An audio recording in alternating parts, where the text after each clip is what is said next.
bombed us. We retaliated. Two of their planes were shot down. One pilot bailed out in Pakistan. We immediately returned the pilot. We don't want any escalation. Rather than taking that as a peace gesture, the entire campaign, almost the entire campaign of Mr. Modi in the election was how he had taught Pakistan a lesson that their jets had killed 350 terrorists. Complete lie. They had just killed about 10 trees of ours, which was quite painful given that, you know, we are growing all these trees. He then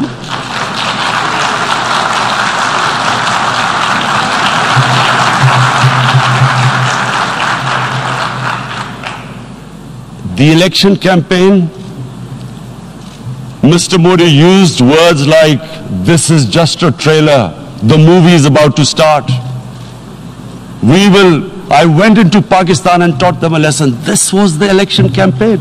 Okay, so we thought, you know, us politicians make all these statements to win elections. So, okay, after elections, we'll get back to our normal relationship.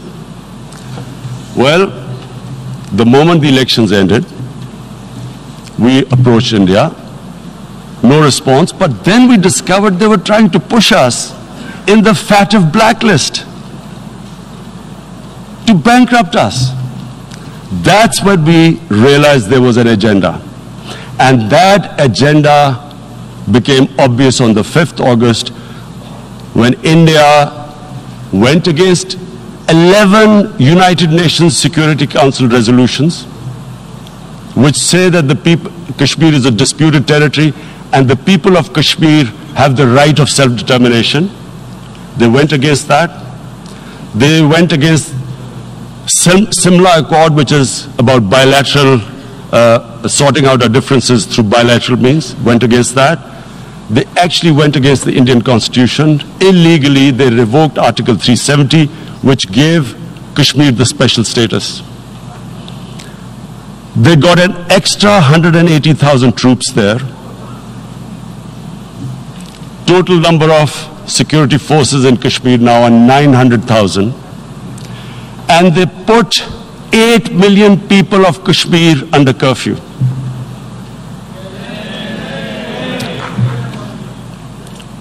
Mr. President,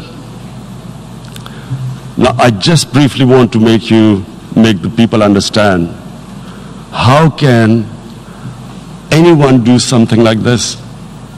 And for that, I have to explain to you what is RSS. RSS, Mr. Narendra Modi is a life member of RSS. RSS was an organization that was inspired by Adolf Hitler and Mussolini, came about in 1925. They believed in racial purity, racial superiority. They also believed they were an Aryan race like the Nazi believed they were an Aryan race. All that I'm saying can be verified. This is the time of information revolution. You can Google all this, what I'm saying. But it is very important for me to explain this to you so you know what is happening in India.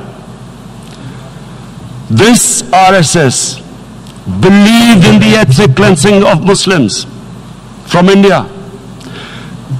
At one point there was racial superiority of the Hindu race.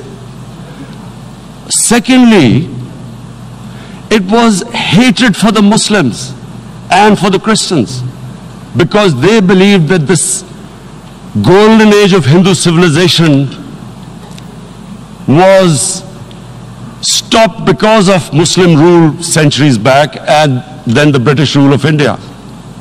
So it was racial superiority and hatred for Muslims and Christians. This is openly stated. You look at the founding fathers of RSS, Golwalkar and Savarkar. Just Google them and you'll find out. And this This ideology of hate is what murdered the great Mahatma Gandhi in 1948. It was this ideology of hate that made Narendra Modi in 2002 do a pogrom against Muslims in Gujarat when he was the chief minister. He allowed 3 days for these RSS goons who were inspired by the Hitler brown shirts. They actually wear brown shirts. This RSS, the Congress Home Minister gave a statement that in RSS camps, terrorists are being trained.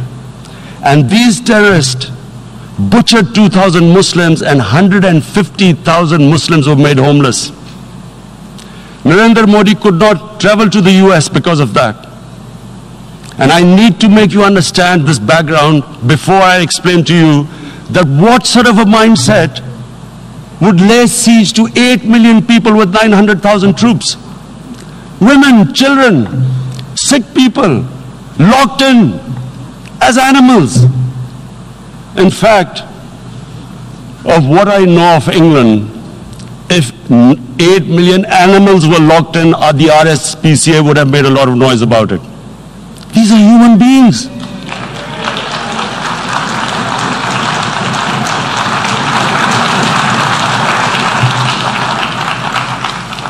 And Mr. President, what comes with racial superiority, these illusions of Aryan superior race, is arrogance. The two go together. And it's arrogance that makes people make mistakes and do stupid things.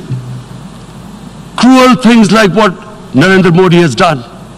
It's sheer arrogance. And it's arrogance that has blinded him from the fact that what is going to happen when the curfew is lifted. Has he thought about it? This hasn't been thought through. What is he going to do when he lifts the curfew? Does he think that people of Kashmir will quietly accept the status quo because India has changed the constitution and taken away the special status? They'll accept that? Mr. President, 100,000 Kashmiris have died in the past 30 years because they were denied the right given by the United Nations, the right for self-determination. 100,000 have died and 11,000 women have been raped. There are 2 human rights, United Nations human rights reports on this. The world hasn't done anything because India has a huge market, 1.2 billion people.